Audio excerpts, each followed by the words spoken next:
Call to the bullpen. Ba-na-na-na. Call to the bullpen. Ba-na-na-na. Balls to the wall. Is this a Warrant reference? Yeah, balls to the wall. All right. Hey, Sports ball. Go team. Hey, Austin, if you're a real AC/DC fan, name a song other than the one we just listened to. If you're a real Guns N' Roses fan, name another song then. Ladies and gentlemen, boys and girls, children of all ages, welcome back to another phenomenal episode of the best sports podcast on the planet. Are we a sports bar now? Sports bar? Yeah, that'd be cool. Ooh, maybe we should change the name to Sports Bar. Call the bullpen sports You guys bar. sound like you're at the sports bar right now. Coming to a city near you. Yeah. Call the Bullpen Podcast. Anyway, this is our first official Call the Bullpen NFL playoff podcast. And the 30 playoffs? We're like 35 episodes in or 34, something like that. 30, Without looking, I'm guessing 34.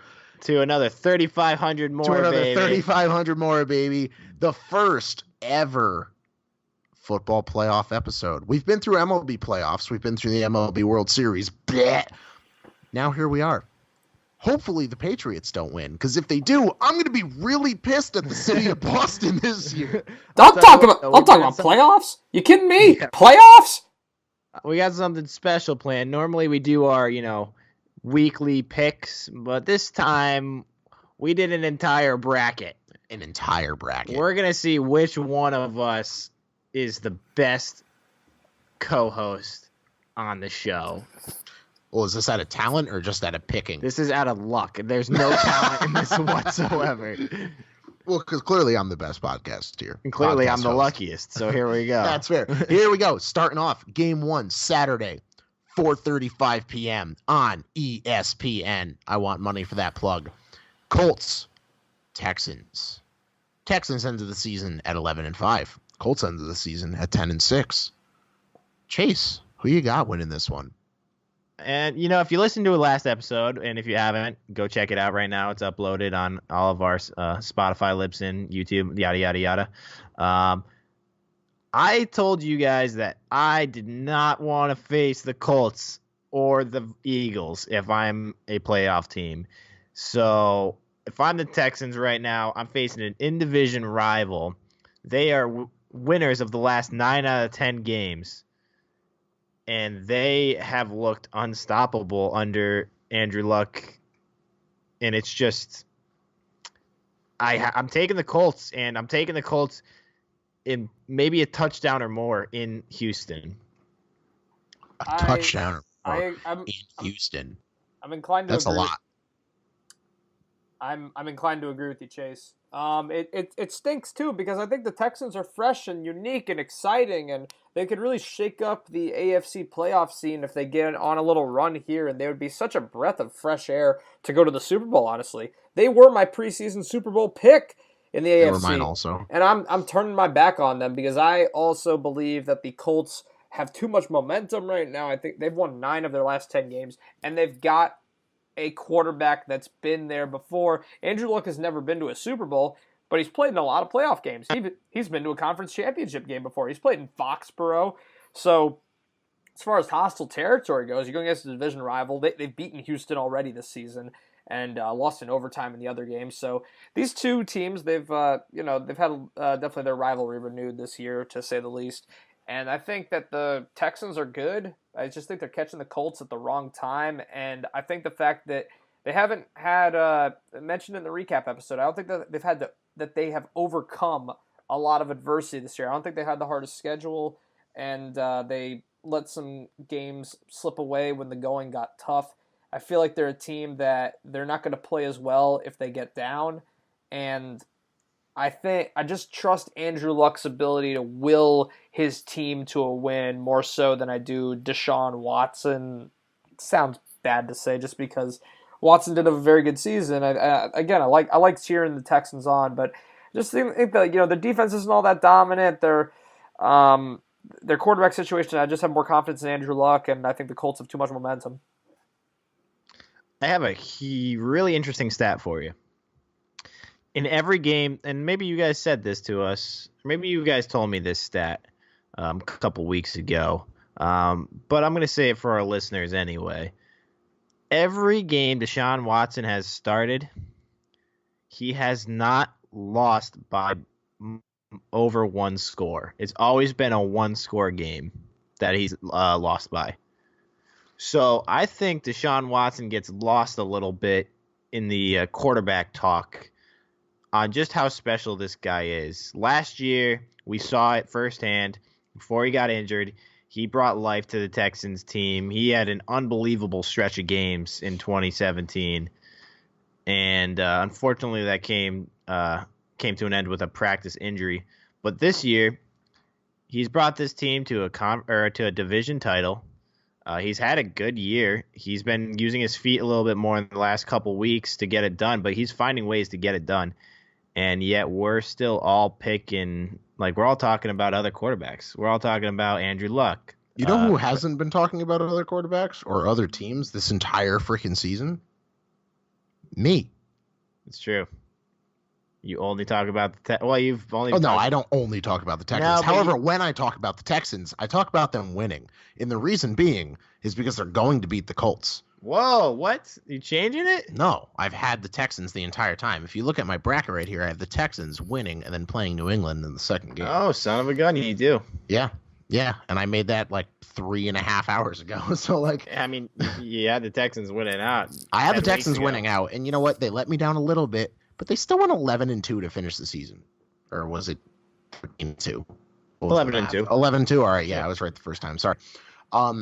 They played a hell of a season for going 0-3 and at the record that they did in a position that they were in. And here we are in the playoffs where everyone was talking, all right, yeah, the Texans are going to make the playoffs. The Texans are going to be great. The Texans are going to do this.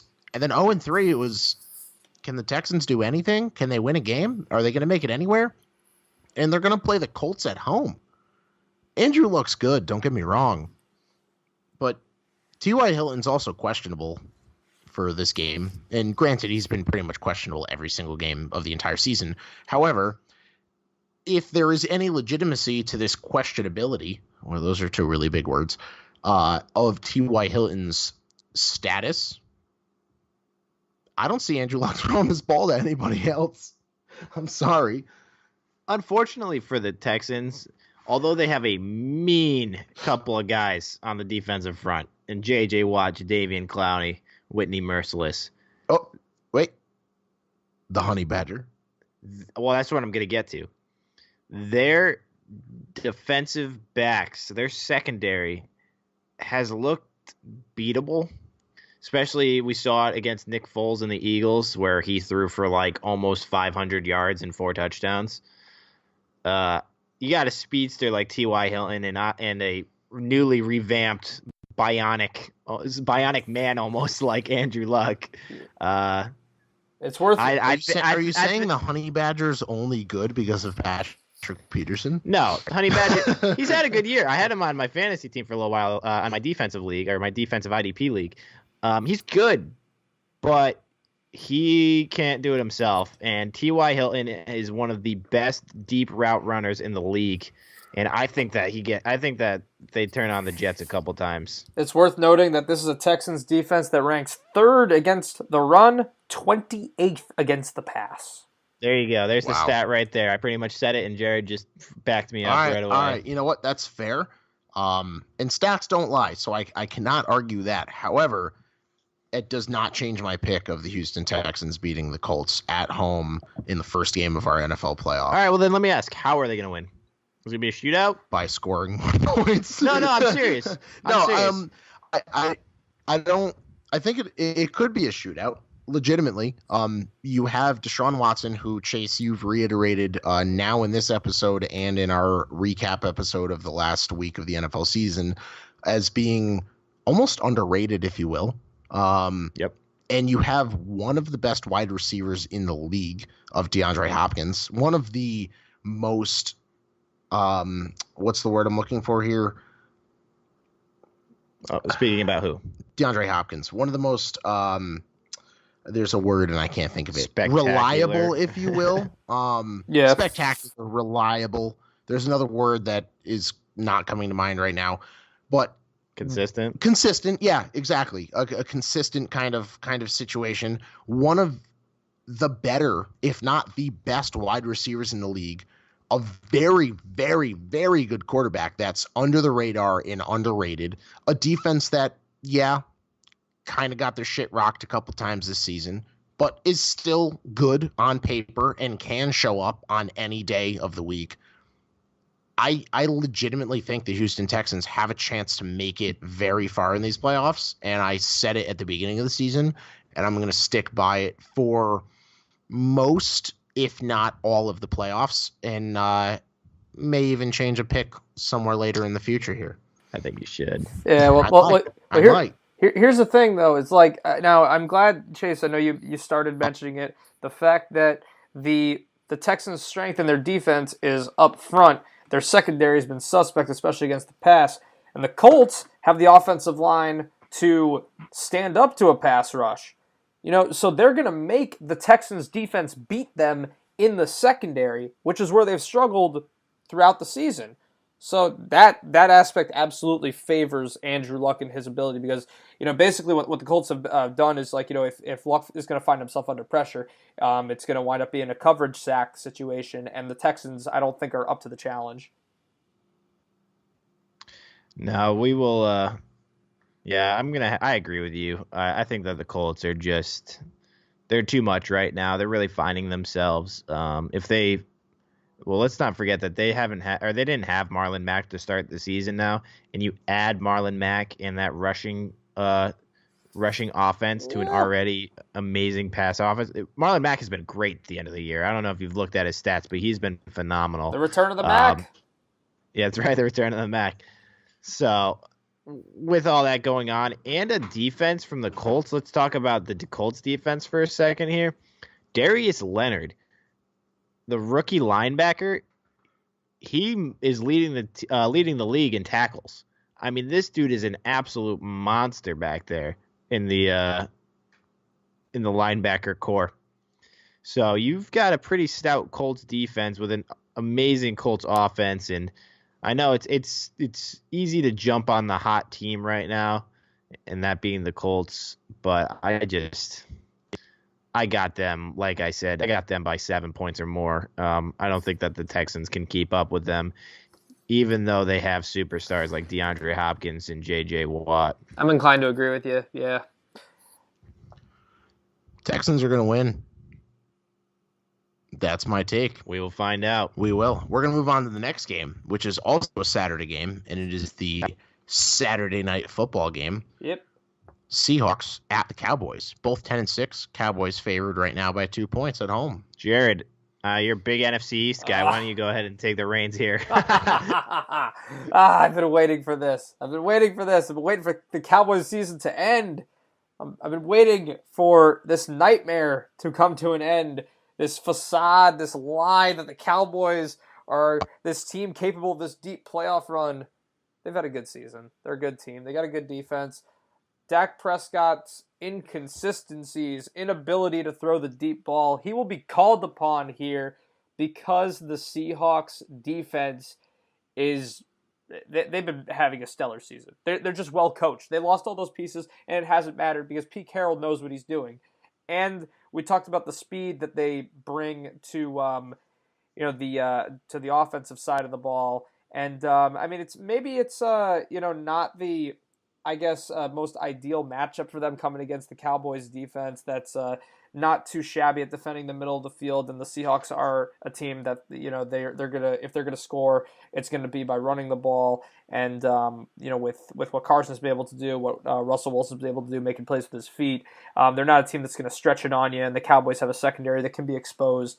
Seahawks are not the team to take advantage of that. However, they are the team to put pressure on Dak Prescott. I saw them, the way they looked in that Monday night game and what they did to harass Kirk Cousins with the Vikings. I mean, the Cowboys have an offensive line that can stand up to that a little bit more, but it's manageable. And I think that the fact that the Seahawks have been here before, Pete Carroll has taken the Seahawks to 2 Super Bowls this decade, winning 1, been to the playoffs numerous times. Should have run the football. Yep, should have run the football.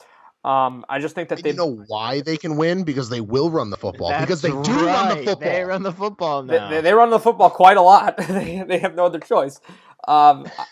This game, I feel like it's going to be, both teams scoring under 20 points. I feel like that's what we're headed toward. I see like a 17-13, 17-16 type situation. And at the end of the day, I don't think the opportunities might come few and far between for both quarterbacks. But Russell Wilson, if I have to choose between the two, much more confidence in him to make it happen. So I'm going to go Seattle here. It should be a, grinded out defensive slug, but Seattle's tough enough to win. I agree with you, Jared. I'm also taking Seattle in this game. I think Dallas is a very good team, but I think Seattle has been a very big underdog all season. I think a lot of people have slept on them. And like you said, Pete Carroll has the expertise. Russell Wilson has the ability. Guys have stepped up on that team. Chris Carson was great last season until he got hurt. Great this season so far. Been playing extremely well all year.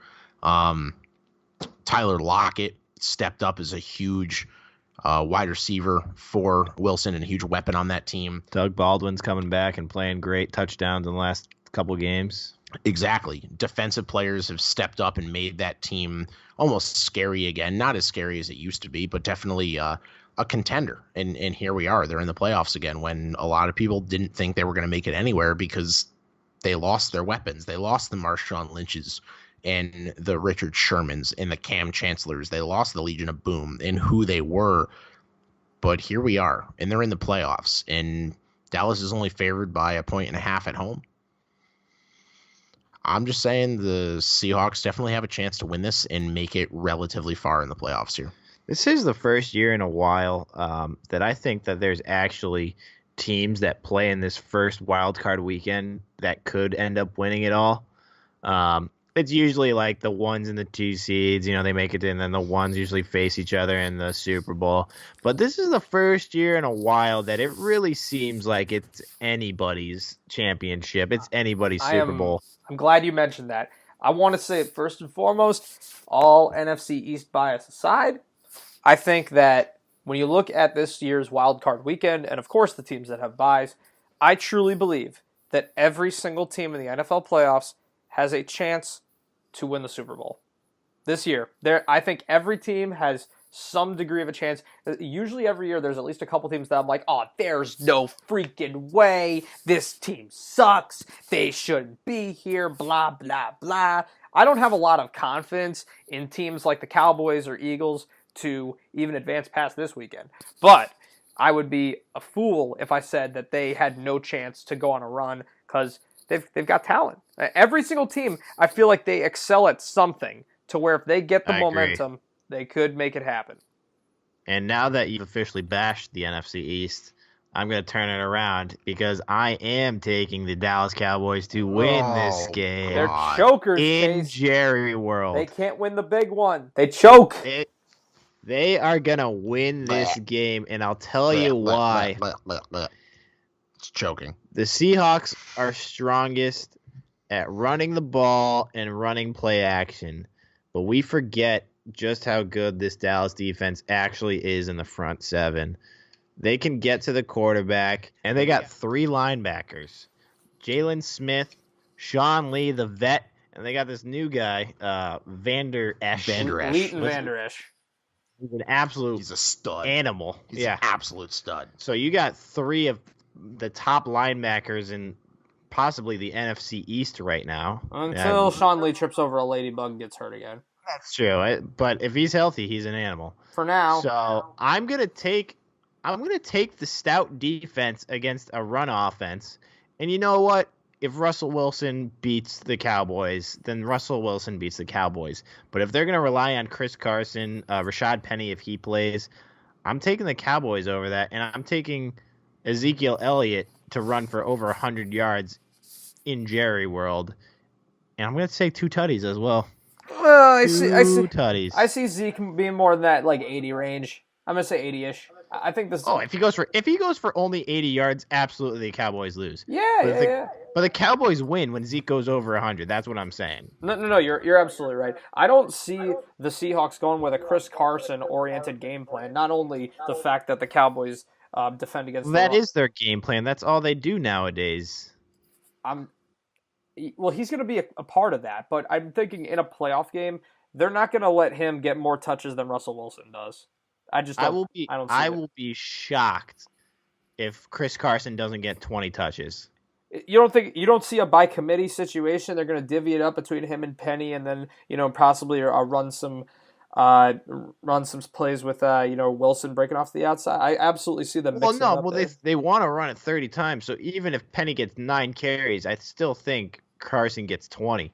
And what I'm saying is this isn't like the Seahawks of old. Like, they literally ground and pound until like you physically cannot stop them anymore. But I think that it's a bad draw for them because the Cowboys, they play really tough up front. Like, the way to beat them is through their cornerbacks and their safeties. So if I said, if Russell Wilson beats the Cowboys, then Russell Wilson beats the Cowboys. But if they try to run the ball through the Cowboys, I don't think it's going to happen. It's a tough call. He's going to have to hit his throws. I mean, it's like, I mentioned it as well that like the Cowboys' potential weak points on defense are not something that the Seahawks like to exploit. The Seahawks, absolutely, it's not just like the effectiveness running the ball. With that comes domination of the clock. So and the Cowboys have also been a running football team that dominates time of possession. So I'm very interested to see which way the needle falls in this game. Absolutely. We also didn't mention Amari Cooper, who has proven to be absolute stud. Yeah, an absolute necessity worth the first-round pick. Right, so let me ask you this. Without Amari Cooper, do the Dallas Cowboys make the playoffs? No. Negative. No. Maybe. No. They wouldn't, because that's honestly what started all of this. That trade started their win streak, started everything, started the turnaround. Honestly, we'd be talking about the Eagles at the 4 seed right now, probably. Yeah, you're right, because it really did come down to those Cowboys versus Eagles games. The fact that they beat the Eagles twice, that's why they're 10-6 and they're 9-7. So, yeah, I mean, if you just give one of those wins back, those records are flip-flopped. So, now you almost like relent from it because Dak Prescott is just not very good. I still don't think. Well, no, but you've got to speak objectively of this. It's I think it can be said without a doubt that Amari Cooper turned the team around. What I was getting at was that Amari Cooper is great, but it's just that I hesitate to throw praise at the Cowboys' passing game just because that's not what makes this team go. Because Dak, he's just not that guy who's been able to really show that he can anchor the team and put them on his back for a win. Cooper is so good that he makes up for some of his poor throws sometimes, but I just don't have the confidence that if it comes down to Dak making plays and hitting those throws, that he's going to be able to come through for them because he's just not that accurate of a passer. Understood. Yep. So Seahawks for me, Seahawks for Austin, Cowboys for Chase. Chargers at Ravens. What are we thinking in the third game here? You got a 12-4 Chargers as the away team facing a 10-6 Ravens as the home team. And I think the Ravens have proved a little bit more than the Chargers have this year. This is tough. This is really tough. I know. Here's the thing. It's very tough. Here's the thing. I'm going to say it right now. The winner of this game is going to the Super Bowl. This is, for my money. Whoa. Yep. Yeah. Absolutely not. Absolutely not. To me, these are the two best defenses in the AFC playoffs. These are two teams that, between Phillip Rivers, playoff experience, John Harbaugh on the Ravens side, tons of playoff experience, and they've both these teams have proven that they can hang with the big boys. They've beaten playoff teams this year. They've grinded out some really tough wins. And I think that when I look at who's fortified for a playoff run. And not just that, but going back to the defense, the ability to stop the opposition. I have no confidence in the Chiefs defense. I have no confidence in the Patriots defense. I think the Colts have a lot of momentum right now, but I don't think that they have nearly the talent depth as some of the other teams in play here. I think the Texans are about to lose this weekend. So it comes down to the winner of this game. I really think that the winner of this game is going to go to the Super Bowl. It sucks that one of them has to go one and done, because I think that if the bracket fell in a different way, the seeding was a little different, we could see these teams meeting in a later round together. So that being said, if we're going predictions here, it's a long trip for LA, really long trip. And I think we saw these teams play each other a couple weeks ago. When it mattered, before it got into garbage time, which is where Philip Rivers got like 30 to 40% of his passing yards in that game, the Ravens prevented him from getting anything going. They were so good on defense in that game, that putting the pressure on him, forcing fumbles, forcing interceptions, capitalizing on those turnovers and scoring off of them. Lamar showed that he could make plays with his arm in that game and his feet, what he's done in the second half of this season. I don't think that this is going to be a game where the Ravens' offense is going to run all over him or anything like that, although they're going to try to. They're going to make enough plays on the ground, though. They're going to wear out the Chargers' defense. That's just what they do. They run it down your throats, and they run so many plays that it just tires the defense out. I think that this is going to be another tough, grinded-out football game, but just with how well the Ravens' defense matched up against the Chargers the first time, and the fact that they're playing at home, Baltimore in January, really cold, I think this is their atmosphere. I feel like Harbaugh's been here before. I think the Ravens are prepared for another run. So I'm not disagreeing with you on everything you said about the Ravens. I 100% think the Ravens are winning this game. I 100% think the Ravens are a very good team, a phenomenal team at that, especially on defense. I don't agree with you when you say whoever wins this game will make it to the Super Bowl, because I have an argument later for one of the latter games that we will get to. So I am agreeing with the Ravens winning this football game against the Chargers. I think the Chargers are a good team. I don't think they have the weapons that the Ravens do, and I think the Ravens have proven that they're a better team than the Chargers throughout most of this season, especially with Lamar Jackson. I pseudo hope they win just to rub it in Joe Flacco's face that he's still a fluke, because he is, clearly, because he sucks. And as soon as he steps out of the helm, here we are talking about the Ravens potentially making the Super Bowl. However, I don't think the Ravens will make the Super Bowl. I think they will win this game, and I will let Chase say his piece on this game. Yeah, I Chase, agree. I'm sorry, I don't mean to cut you off, Chase. I just want to respond real quick, Austin. Sorry, Chase. I'll let you get started in a second. So, if the Ravens win this game, right? So you think that if the Ravens were to win this game, now Austin, you had the Texans, correct? Yep. Okay, that's correct. All right, that's a little bit different for you. Your bracket falls a little differently. It does. It does. And that's what I was going to get into in the latter game that I was speaking of. Yeah. So, and this is okay, I think, because this is like a full playoff primer. So, just to give you a little foresight, for me, if the Colts were to win against the Texans, that means the Ravens go to Foxborough in the divisional round. That's correct. Now, which Chase also has. Now, going back to my Super Bowl prediction, the Patriots in the Tom Brady era, they've lost to 2 teams. They've only lost to 2 teams ever in Foxborough. 3 games. 3 losses, 2 teams. Those 2 teams, the New York Jets and the Baltimore Ravens, twice. So, Ravens, they do it one more time. AFC Championship game. That's 1 win away from the Super Bowl.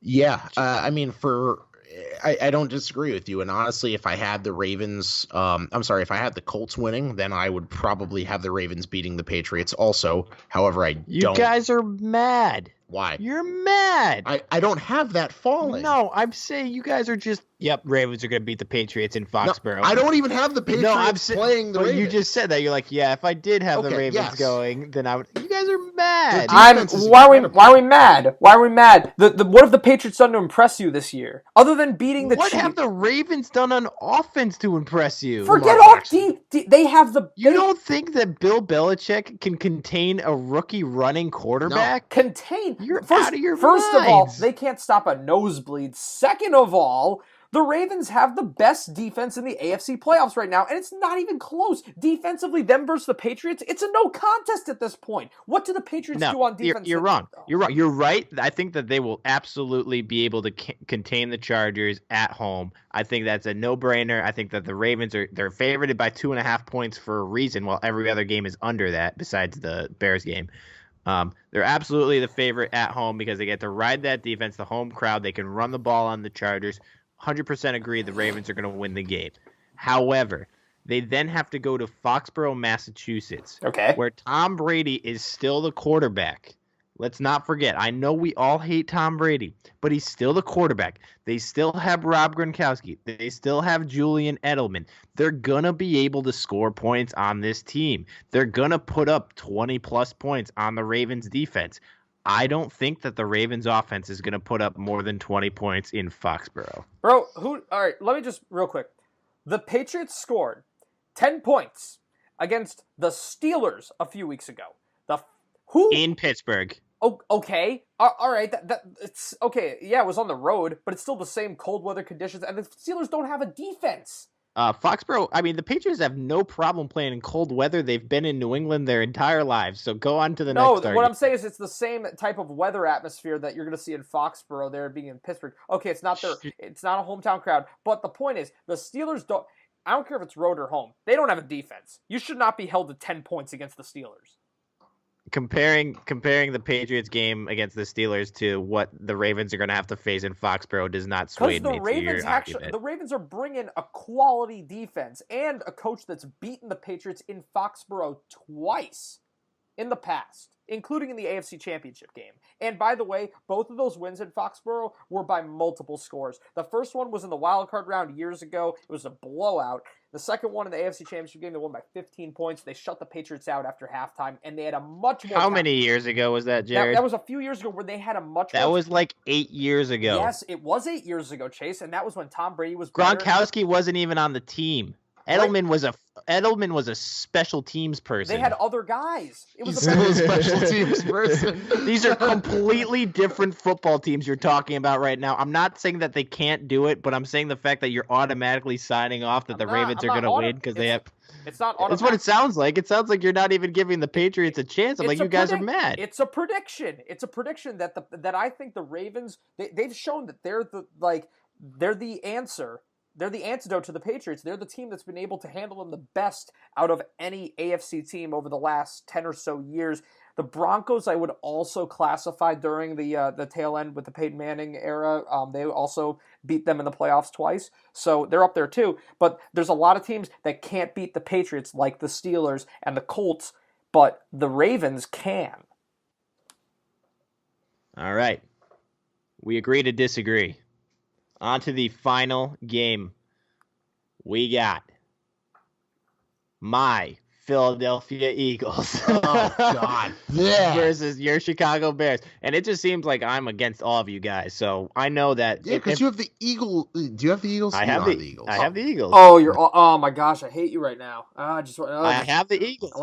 I'll start us off because clearly I'm against everybody here, but we'll see how it turns out. You have the Eagles beating the Bears. The Eagles are on a wicked hot streak. The Bears are going to ride that defense. I understand that. But this is the most dangerous team they could face in the first round. I've said it last episode.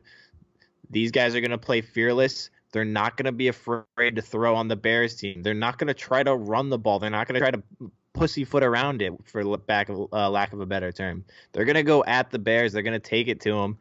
And we saw this happen last year. The Eagles were not the favorite to win any of the games, I don't think, with Nick Foles. And they won them all.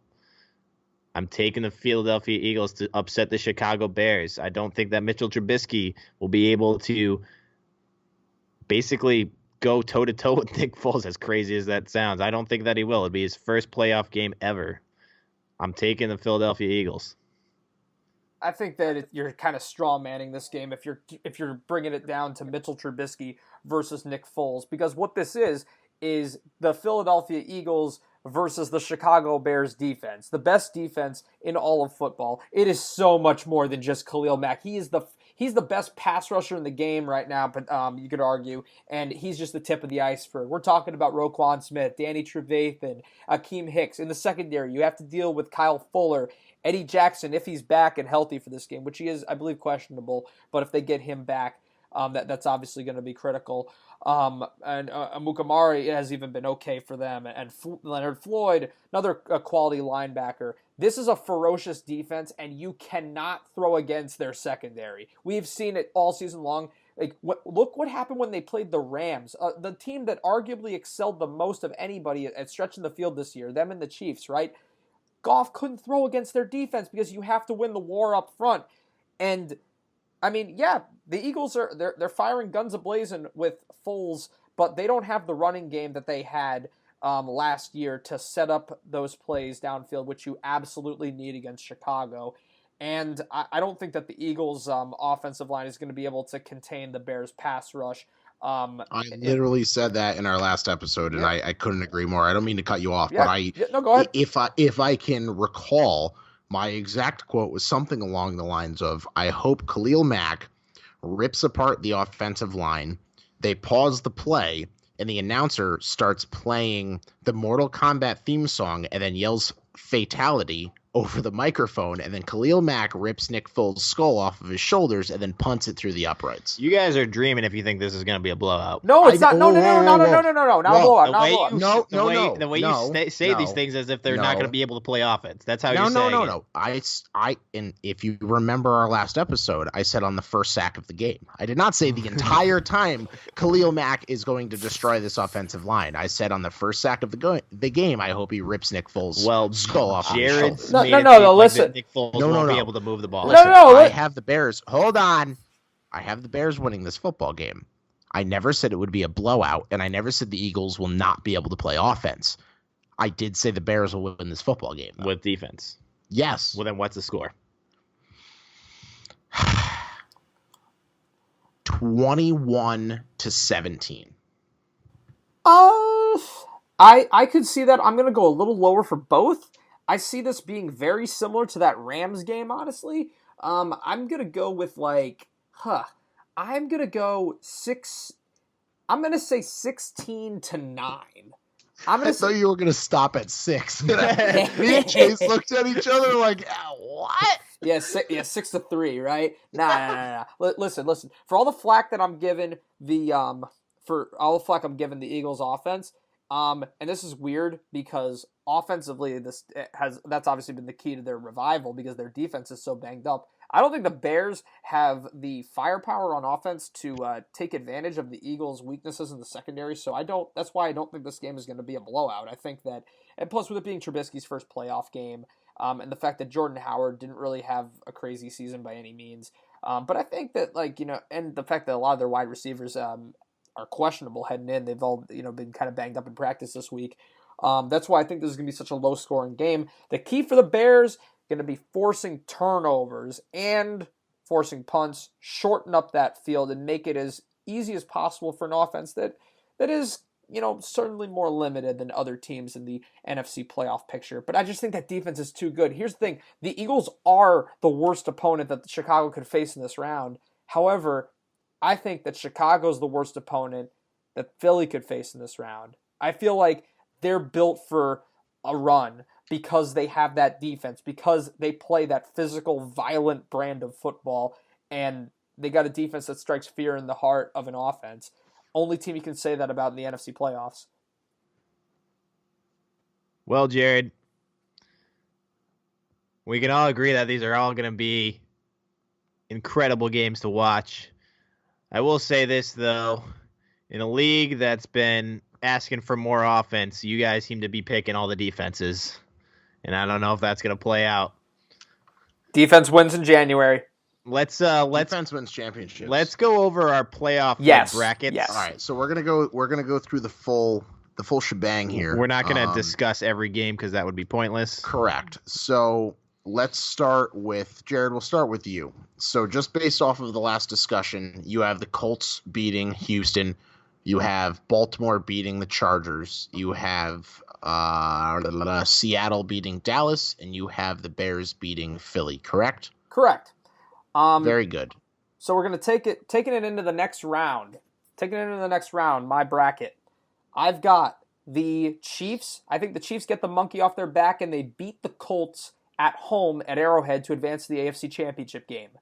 I then have the Ravens going into Foxborough and upsetting the Patriots to get to the AFC Championship game in Kansas City. So the Ravens have to go on the road 2 weeks in a row. On the NFC side, I have the Bears upsetting the Rams. Lightning strikes twice. They beat the Rams once again after that off week for LA. And then I have the Saints beating the Seahawks in the Superdome to host the NFC Championship game. So the NFC playoffs run through New Orleans. Then in the conference championship round, I have the Ravens upsetting the Chiefs. So the Ravens have a Cinderella postseason and they go to the Super Bowl. Ravens beat the Chiefs in Arrowhead. And I have the Saints beating the Bears in New Orleans to go to the Super Bowl as well.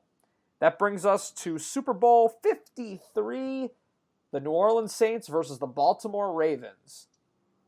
And let's hold off. Let's go through everybody. Yep. We'll all go to the last game there. and we'll then we'll decide from there. We'll stop there. All right. Okay. I'll take second here. So obviously, as you can tell from our previous, I'm a little contradictory with everybody. The first one, however, I do have the Colts beating the Texans and advancing to the Colts and Chiefs. I have the Baltimore Ravens also winning and going to Foxborough. I have the Cowboys winning and going to LA against the Rams, and I have the Eagles winning and going to New Orleans. For the AFC, I have the Chiefs beating the Colts and moving on to the championship, and I have the New England Patriots beating the Baltimore Ravens and going to the AFC Championship. In the NFC, I have the Rams taking care of the Cowboys and going to the NFC Championship, and I have the Saints going and taking care of business against Nick Foles and going to the NFC Championship. I have the Kansas City Chiefs winning the AFC Championship at home against the New England Patriots in what could be the best game of the year if it does happen. And on the other side, I have the Saints against the Rams. And what I think are, if those two games actually play out, I think that those two games will be the best championships that we could possibly have in this whole setup. So my final two are the Chiefs and the Saints. So Chase is the Chiefs and the Saints. Jared has the Ravens and the Saints. For myself, I have the Houston Texans beating the Indianapolis Colts to move on to face New England in Foxborough, which is a change up from the both of you. I have the Baltimore Ravens beating the Chargers. I have Seattle beating Dallas, and I have the Bears and Khalil Mack ripping the skull off of Nick Foles and punting it through the uprights. Moving on to the divisional round, we're going to start over with the Bears and the Rams. I have the Bears beating the Rams because the Rams are an absolute fluke this year. I have the Saints beating Seattle. I then have the Houston Texans playing the New England Patriots in Foxborough, and the Houston Texans are going to beat the New England Patriots in Foxborough to make it to the championship series. Contradictory to the both of you also. Then we move on to Baltimore and the Chiefs, which on paper here, I had Baltimore winning. However, in conversation, I'm now going to change said pick. And the Chiefs are going to beat Baltimore to make it to the championship game. That would be a great game. It would be a phenomenal game. Wait, you're talking Baltimore and the Chiefs? Baltimore Chiefs will be a great game. And also, the Chiefs and Houston will be a great game. Either one of three combinations between the Chiefs in Houston, Baltimore and Houston, and Baltimore and the Chiefs are all three phenomenal games.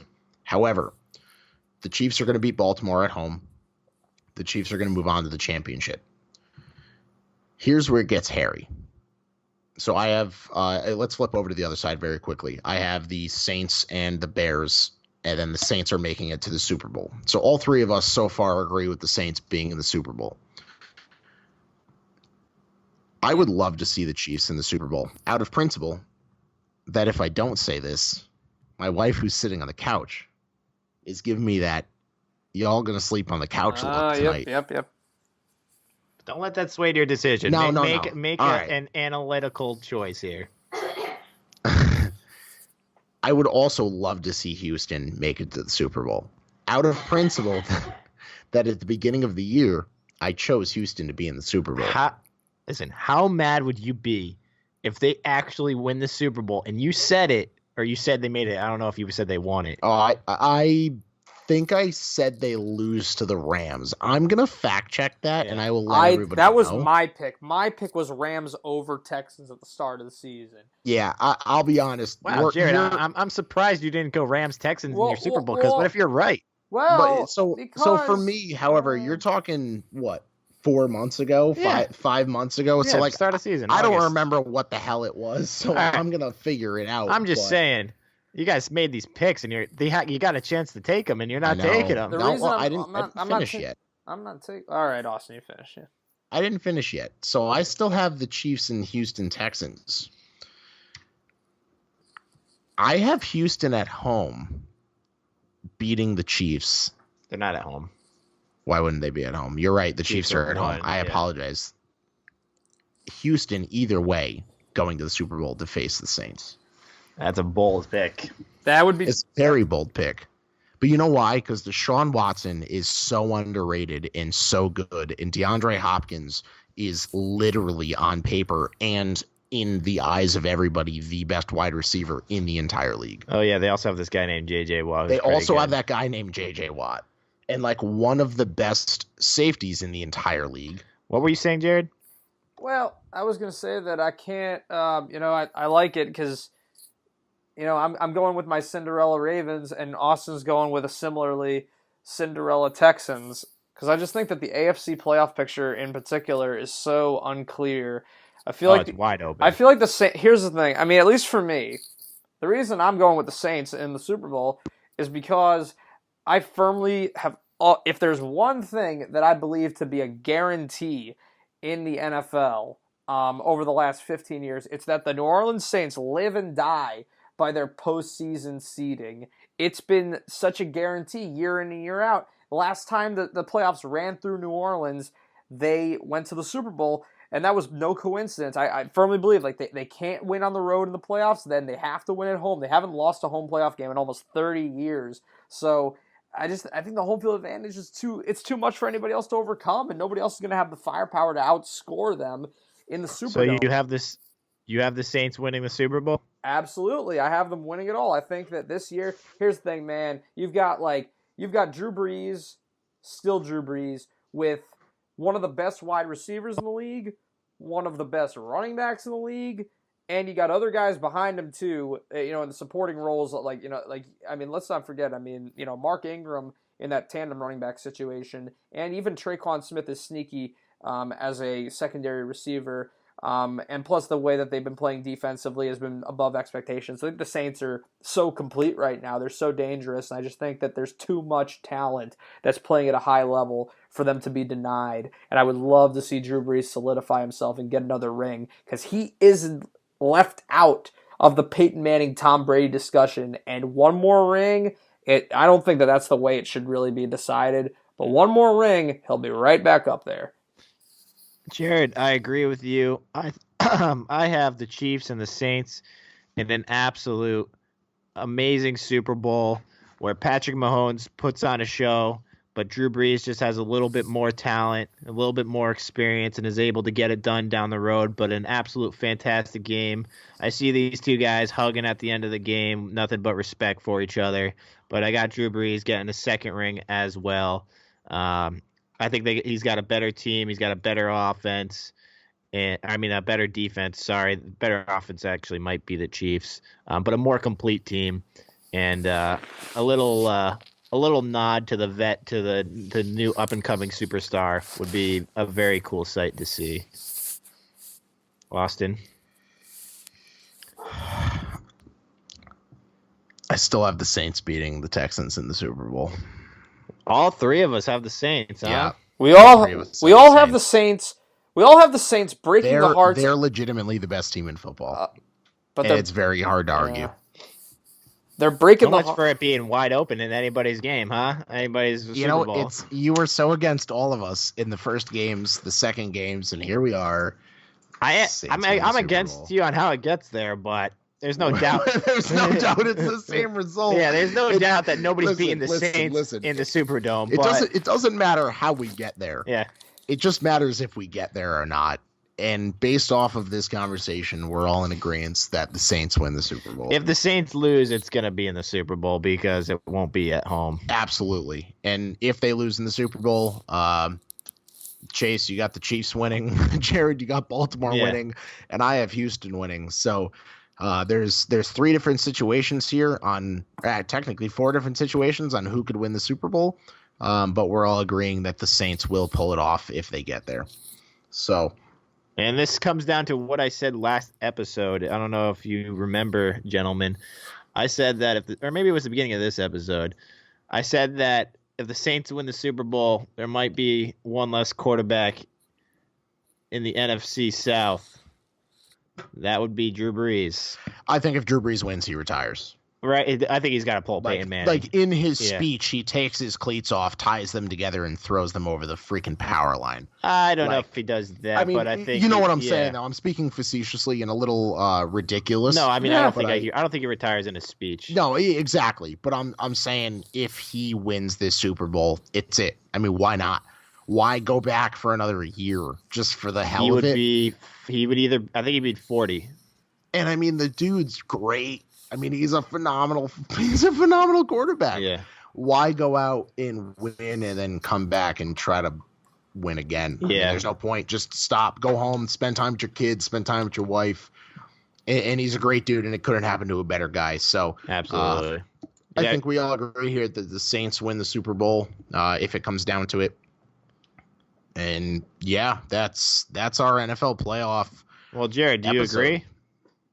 Yeah. No, I can totally see it. I just wanted to make sure. No, I didn't hear him say if you agree. I can totally see it. I mean, it's gonna suck for the Saints, just the fact that you've got all these young, weapons on offense, thinking you could have another dynasty potentially, and now you got to go get a new quarterback. But I mean, hey, let me ask you a question, not to cut you off, but just to continue on the Saints for 2 seconds. Does Dez Bryant get a Super Bowl ring? No. No. Why not? He's still under contract, isn't he? He signed a contract to be on the team. Logistics. I don't think he gets one. I think he gets one. I don't know, man. I think he's got to be on the 5th. I think he's got to be on the active roster, or he's got to play a certain amount of games. There's clauses and stuff. Yeah, you're right. I think he gets one. You're right. No, I don't think he does. Well, it's like a guy who played like 5 games and then gets traded to another team. But he didn't get traded to another team. He got hurt. He was never technically. He's not a Saint right now. I don't think. You don't think? I think he's a free. Don't know. I'm pretty sure he's a free agent right now. I don't think if you look it up on the NFL. It's a talk for another time. It is a talk for another time. However, my argument's that he gets a ring, which would be really funny that Dez Bryant signed a contract for 3 days. This episode ended with us talking about Dez Bryant. I thought it had such great promise. Yeah, well, the good news is we don't have to. Episode, and we don't have to end it talking about Dez Bryant though, because instead we're going to end it by briefly talking about Black Monday. Because that's right. I have to touch on this briefly. Oh God! Here's the thing. Very briefly, Jared is just going to summarize all the shenanigans that went down. So I'm going to start. What we're talking about here is the sale, the fire sale, if you will, of NFL coaches, offensive coordinators, defensive coordinators, special teams coaches, linebacker coaches, and everything that involves with the coaching of the NFL football team. To start it off, there's a rumor.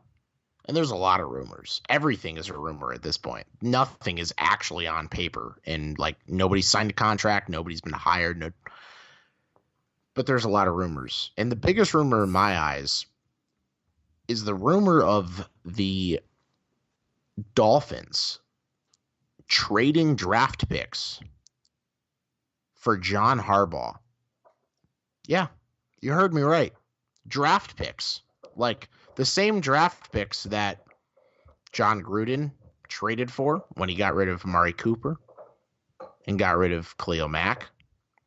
You're talking about draft picks for a coach, a John Harbaugh caliber coach. And the only reason I see this ever happening is because to trade let's say it's a second or a third round or a third and a fourth. I'm sure it won't be a first round draft pick. I mean, you're not talking about a player.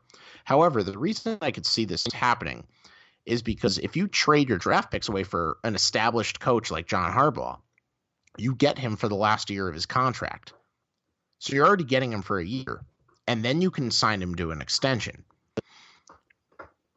The reason the Ravens aren't going to keep him is because there haven't been talks of an extension.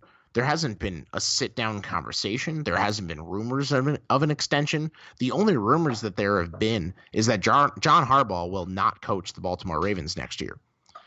So I could see something along the lines of this happening where he will be with a different team, whether it's the Dolphins or somebody else. But right now, the prominent team is the Dolphins.